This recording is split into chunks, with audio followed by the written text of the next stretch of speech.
வணக்கம். இது தமிழ் டைலாக் 2.0. இது ஃப்ரீ டாஸ்க் ஃபேமிலி வீக்ல. ஸோ அதனால தீபக் சார் அவருடைய ஃபேமிலியிலேருந்து வந்திருக்கிறாங்க. இந்த பக்கம் மஞ்சரி மேம் அவங்க ஃபேமிலியிலேருந்து வந்திருக்கிறாங்க.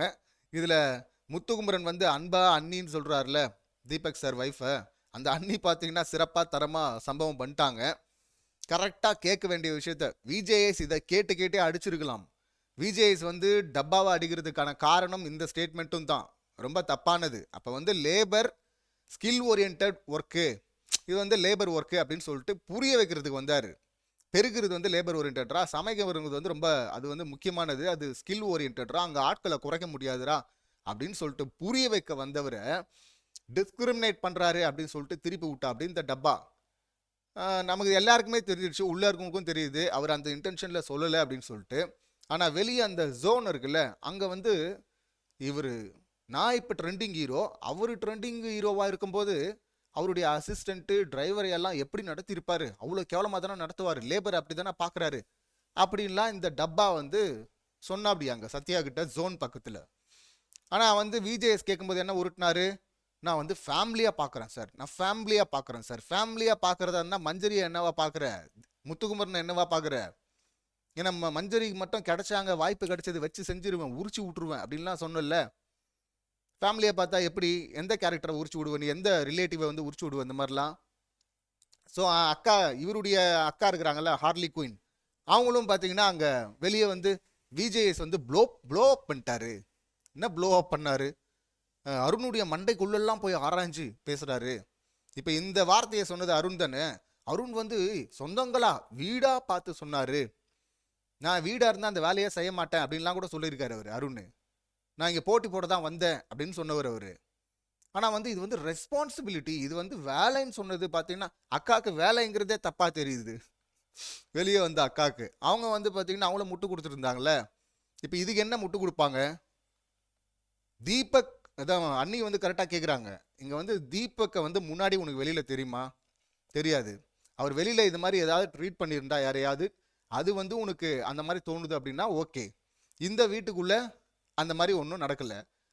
அவர் வந்து டாமினேட்டாக இருக்கிறாரு, கோவப்படுறாரு, என்ன வேணால் பேசுங்க, நீங்கள் அதெல்லாம் கேமு, அவருக்காக நான் பேச வரல, அவருக்காக அவரே பேசிப்பார்.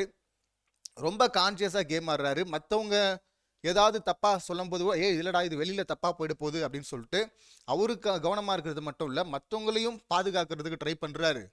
அப்படியெல்லாம் பண்ணியிருக்காரு, உங்கள் எல்லாருக்குமே தெரியும்.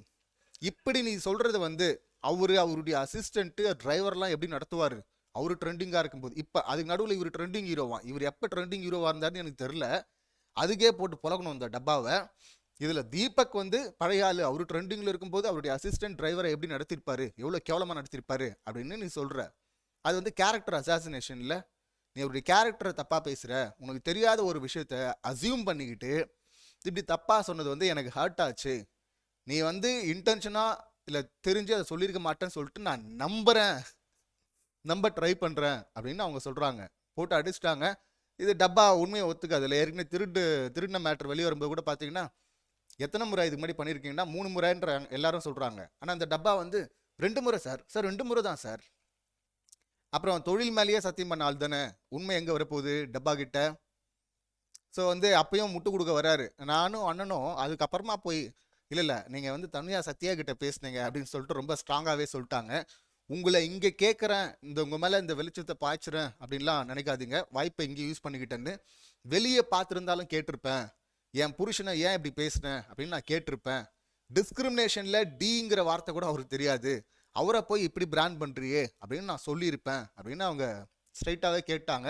சாரி அப்படின்னு சொல்லிட்டு ரொம்ப நல்லவனாக வந்து அங்கே வேஷம் போட ஆரம்பிச்சிட்டாரு இந்த டப்பா வந்து பேசுனது தப்பு. அதுக்கு தான் விஜேஎஸ் வந்து அன்னைக்கு போட்டு அந்த அடி அடிச்சாரு. அடிச்சு புரிய வைக்க ட்ரை பண்ணாலும் புரியாமல் வந்து கத்திக்கிட்டே இருந்தா. அப்படி இவர் திரும்ப உள்ளே வந்துட்டு விஷால் கிட்ட அந்த கிச்சன் ஏரியாவில் நின்றுட்டு அங்கேயும் புலம்பிட்டு இருந்தா. அப்படி என்ன தப்பாக ப்ரொஜெக்ட் பண்ணிட்டாரு, என்ன இது பண்ணிட்டாரு அது பண்ணிட்டாருன்னு அவர் வாய்ஸ்லாம் மைக் மூலிமா வந்து பேச ஆரம்பிச்சிட்டாரு விஜேஎஸ். யாரும் முன்னாடி அது மாதிரி பண்ணது கிடையாது. அது சாட்டர்டே எபிசோடு முடிஞ்சு சண்டே எபிசோடுக்கு நடுவில் அந்த பிரேக் டைமில் அடுத்த எபிசோட்லேயே வந்து கேட்டிருக்கலாம், அவர் என்னவா பேசியிருந்தா. நமக்கு கொஞ்சம் தான் காட்டினாங்க, அருண் என்னவா பேசியிருந்தா, எவ்வளோ பேசியிருந்தா கோவப்பட்டு அவர் வந்திருப்பார் விஜய்ஸ் வந்து புரிய வைக்கிறதுக்கு. அங்கேயும் புரிய வைக்க ட்ரை பண்ணார், புரியலன்னு கடுப்பாயிட்டு போனார்.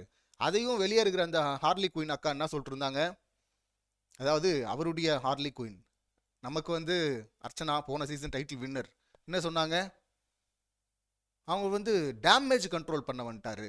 யார் விஜேஎஸ் வந்து டேமேஜ் கண்ட்ரோல் பண்ணுறதுக்கு, இல்லைன்னா நீங்கள் அப்படியே டேமேஜ் பண்ணுருவீங்க விஜேஎஸை, டேமேஜ் கண்ட்ரோல் பண்ண வந்து பண்ணாராம். அப்பையும் புரியல இந்த டப்பாக்கு. கேட்டால் வீட்டில் ரெஸ்பான்சிபிலிட்டி வேலை, வீட்டில் நீங்கள் யாரை நாமினேட் பண்ணுவீங்க, யாரை எலிமினேட் பண்ணுவீங்க, யாருக்கு குறைய வந்து சொல்லிக்கிட்டே இருப்பீங்க. இங்கே கேம் அதுதானே கேமு. அப்புறம் என்ன வீடாக பார்க்குறேன், அதுவே உருட்டு இல்லை, வீடாகவும் பார்க்கல. அதே போல் இன்னொருத்தருடைய பர்சனலாக போயிட்டு அவங்க அசிஸ்டண்ட்டை எப்படி நடத்துவாங்க, டிரைவரை எப்படி நடத்துவாங்க அப்படின்னு சொல்லிட்டு அப்படி பிராண்ட் பண்ணதுனால தான் விஜேஎஸும் கோவமாக வந்து கேட்டார். கரெக்டாக எக்ஸாக்டாக இதை சொல்லலை விஜேஎஸ், இந்த மேட்டரை சொல்லியிருக்கலாம். இன்னும் நிறைய குறும்படங்கள் இருக்குது இந்த டப்பாவை கிழிக்கிறதுக்கு.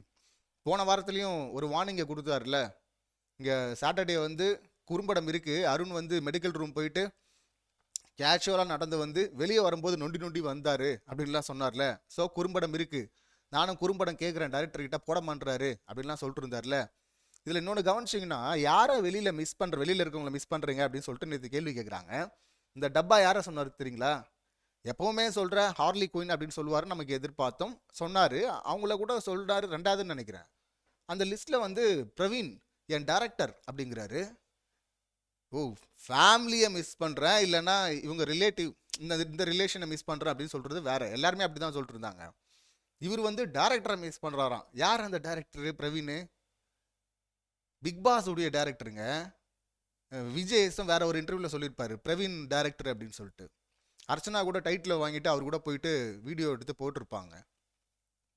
இந்த ஷோவுடைய டேரக்டரை மிஸ் பண்ணுறேன் அப்படின்னு சொல்லிட்டு அவருக்கு ஐஸ் வச்சுட்டு இருக்கு இந்த டப்பா. இப்படி சொல்லிட்டா நம்மளை காப்பாற்றிடுவாங்க, கப் எடுத்து கையில் கொடுத்துருவாங்க அப்படின்னு. உங்களை காப்பாற்றுறதுக்காகவே நிறைய குறும்படங்கள் போடாமல் இருக்கிறாங்க. அன்னைக்கு வந்து விஜேஎஸ் இன்னும் எக்ஸ்ட்ரா வச்சு செஞ்சு விட்டுருக்கலாம். இந்த எக்ஸாக்டாக இப்போ அண்ணி சொல்கிறாங்களா அந்த வார்த்தையை அப்படியே சொல்லி போட்டு பொழந்துருக்கலாம். ஆனால் அந்த மாதிரி எக்ஸாக்டாக வார்த்தையை சொல்ல. இல்லை அருண், உங்களுக்கு அந்த வார்த்தையே தப்பாக தெரியுது அருண், உங்ககிட்ட தான் தப்பு இருக்குது, நீங்கள் ஏன் அந்த வார்த்தையை தப்பாக பார்க்குறீங்க, லேபருங்கிறது என்ன, அதில் ஒன்றும் இல்லையே வார்த்தையில், உங்களுக்கு ஏன் கீழ்த்தரமாக தெரியுது, அப்போ நீங்கள் அப்படி கீழ்த்தரமாக நினைக்கிறீங்க அப்படின்னு சொல்லிட்டு சொன்னார்ல. அது வந்து மூளைக்குள்ளே போயிட்டு ஆராய்ச்சி பண்ணதான் வெளில இருக்கிற அர்ச்சனாக்கா சொன்னது.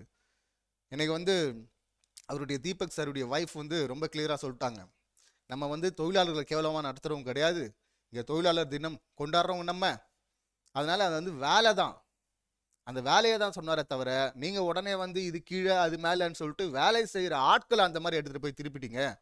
டிஸ்கிரிமினேட்லாம் தீபக் பண்ண மாட்டார். ஸோ நீங்கள் தப்பாக சொல்லிட்டீங்க. எனக்கு வந்து அது ரொம்ப கஷ்டமாக இருந்தது, ஹார்ட்டாச்சு, அதை கேட்கணும்னு நினச்சேன். வெளியே இருந்தாலும் கேட்டிருப்பேன், அருண் அப்படி பண்ணிருக்கூடாதுன்னு நான் சொல்லியிருப்பேன். வெளியே இருந்து சட்டையை பூச்சி கூட கேட்டிருக்கலாம், உள்ளவே அப்படி கேட்கலாம். பட் ஒரு நாகரிகம், சபை நாகரிகம், பொது வெளியில் நிற்கிறோம்ல, பொது மேடையில் நிற்கிறோம்ல, இப்படியெல்லாம் கேட்கக்கூடாது அப்படின்னு சொல்லிட்டு கோவம் இருந்தாலும் கண்ட்ரோல் பண்ணிக்கிட்டு அண்ணி கரெக்டாகவே அதை கேட்டாங்க. ஸோ கேட்டது ரொம்ப கரெக்டு. இப்போ இதுக்கு என்ன பண்ணுவாங்க, உடனே அடுத்து வரப்போகிறாங்க அருண் சார் வீட்டிலேருந்து. அவங்களே வந்தாலும் வரலாம், லாஸ்ட்டு சீசன் டைட்டில் வின்னர் வந்துட்டு சும்மா போக மாட்டாங்களே. வந்துட்டு நீங்கள் சும்மா போனோங்கிறதுக்காக தான் உங்களுக்கு வார்னிங் கொடுக்கப்பட்டது விஜேஎஸால். இந்த மாதிரி குறும்படத்தை போட்டார்ல அருண், இந்த மாதிரி சாம்பிள், அது இந்த மாதிரி ஏகப்பட்டது இருக்குது சொல்லிகிட்டு இருக்கோம் போட சொல்லி. இந்த மாதிரி ஓவராக உள்ளே வந்து வெளியே பேசுனதே உள்ளே வந்து திரும்ப பேசுனீங்கன்னா வச்சு செய்யப்படுவார் டப்பா அப்படின்னு சொல்லிட்டு சிம்பாலிக்காக வார்னிங் கொடுத்த மாதிரி இருக்குது. அதை புரிஞ்சுக்கணும். இல்லை நெகட்டிவாவது நான் அருணை எடுத்துகிட்டு வந்து ஸ்டேஜில் நிப்பாட்டுருவேன் அப்படின்னு அக்கா நினச்சாங்கன்னா திரும்ப உள்ளே வந்து முட்டு கொடுக்கறதும் வாய்ப்பு இருக்குது. அருண் வந்து ஃபேமிலியாக தான் சொன்னார், அவர் ரெஸ்பான்சிபிலிட்டி தான் சொன்னார் அப்படின்னு சொல்லிட்டு அக்கா வந்து சின்ன போன சீசன் நம்ம அக்காவை அடிக்கல, அக்காவுக்கு தான் சப்போர்ட் பண்ணோம். ரெட் கார்டு மேட்டரில் பிரதி பக்கம் அவங்க நின்னாங்க அப்படிங்கிறதுனால. அது இல்லாமல் அவங்களும் கொஞ்சம் கரெக்டாக பேசக்கூடிய ஆள் தான். போன சீசன் கரெக்டாக தான் இருந்தாங்க, இந்த சீசன் தான் என்னன்னு தெரில, இன்னும் சப்போர்ட் பண்ணோமே அப்படிங்கிறதுக்காக இப்படி முட்டு கொடுத்துட்ருக்குறாங்க, அப்பட்டமாக தெரியுது. இந்த சீசன் வந்து உங்களை கழுவி ஊற்றுற மாதிரி வச்சுக்காதீங்க அர்ச்சனா அப்படின்னு தான் நமக்கு சொல்ல தோணுது. பார்ப்போம். ஆனாலும் அவங்களால கண்ட்ரோல் பண்ண முடியாதுல்ல. உள்ளே வந்தாங்கன்னா நிச்சயமாக அதை முட்டு கொடுக்க வருவாங்க. வந்தாங்கன்னா விஜேஎஸை தான் குறை சொல்கிற மாதிரி ஆகிடும். அப்புறமா இப்போ இவங்க தீபக் சார் ஒய்ஃபும் அதான் சொன்னாங்க, இதெல்லாம் நீங்கள் பேசி முடிச்சிட்டிங்க, மற்ற விஷயம்லாம் அதை பற்றி நான் பேச வரல. இங்கே இது வந்து ஹை ப்ரெஷர் ஜோனில் இருக்கிறீங்க, நீங்கள் வெளியே வந்தால் நீங்கள் இப்படி ரியாக்ட் பண்ண மாட்டீங்க, நீங்கள்லாம் வேறு மாதிரி தான் இருப்பீங்க. இந்த சுச்சுவேஷனில் நீங்கள் உங்களுக்கு ப்ரெஷர் அதிகமாக இருக்கும், அதெல்லாம் என்னால் புரிஞ்சுக்க முடியுது. இங்கே நடக்கிற சம்பவத்துக்கு நீங்கள் இங்கே பேசுங்க. ஆனால் வந்து நடக்காத ஒரு விஷயம் டிஸ்கிரிமினேட் அப்படிங்கிறது வெளியே அவங்க டிரைவரை எப்படி நடத்தியிருப்பான், அப்போ அவங்க அசிஸ்டண்ட் எப்படி நடத்துவான் அப்படின்னு சொல்கிறதெல்லாம் வந்து நீங்கள் பார்க்காத, உங்களுக்கு தெரியாத விஷயம். அதை அசியூம் பண்ணி அவருடைய கேரக்டரை காலி பண்ண ட்ரை பண்ணுறது இருக்குல்ல, அது ரொம்ப மோசமான விஷயம். ஸோ அதை பண்ணாதீங்க அப்படின்னு சொல்லிட்டு ரொம்ப கிளியராக புரிய வச்சாங்க. எனக்கு இதில் பிடிச்சது ஜாக்லினுடைய ரியாக்ஷன் ஒன்று கரெக்டாக போட்டிருந்தார் எடிட்டர். இங்கே வந்து கரெக்டாக இவங்க இதை சொல்லும் போது அவர், அதாவது இப்போ நான் ட்ரெண்டிங் ஹீரோ, அப்போ அவர் ட்ரெண்டிங் ஹீரோவாக இருக்கும்போது தீபக் அவருடைய அசிஸ்டண்ட்டையும் டிரைவரையும் எப்படி நடத்திருப்பாரு, கேவலமாக நடத்திருப்பாரு அப்படின்னு சொல்லும்போது டக்குன்னு ஜாக்லின் திரும்பி இப்படி ஷாக்கா அப்படி பார்ப்பாங்க அருணை. பார்த்துட்டு அப்புறம் சுதாரிச்சுட்டு, ஓ இந்த வேலையெல்லாம் பார்த்தியாடா டப்பா அப்படின்னு நினச்சிக்கிட்டு மனசில் அப்புறம் கொஞ்சம் கான்ஷியஸ், அது கொஞ்சம் கூலாகிற மாதிரி இருக்கும். இது செமையாக இருந்தது அந்த ரியாக்ஷன். அந்த ரியாக்ஷன் தான் எல்லாருதுமாவும் இருந்திருக்கும், எல்லாருதும் காட்டல, ஆனால் இருக்குது. இதுக்கப்புறமா இந்த வேறு இடங்களில் நோட் பண்ணி வச்சுருப்பாங்க நிறைய பேர். ஜாக்லின் கண்டிப்பாக நோட் பண்ணி வச்சுருப்பாங்க. ஸோ வேறு இடத்துல நிச்சயமாக சம்பவம் இருக்குது, இதை பற்றி பேசுவாங்க அப்படின்னு நினைக்கிறேன். இந்த சம்பவங்களை நீங்கள் எப்படி பார்க்குறீங்க, உங்கள் கருத்து என்ன அப்படிங்கிறத கமெண்ட் பண்ணுங்கள். மீண்டும் அடுத்த வீடியோவில் சந்திக்கலாம். நன்றி, வணக்கம்.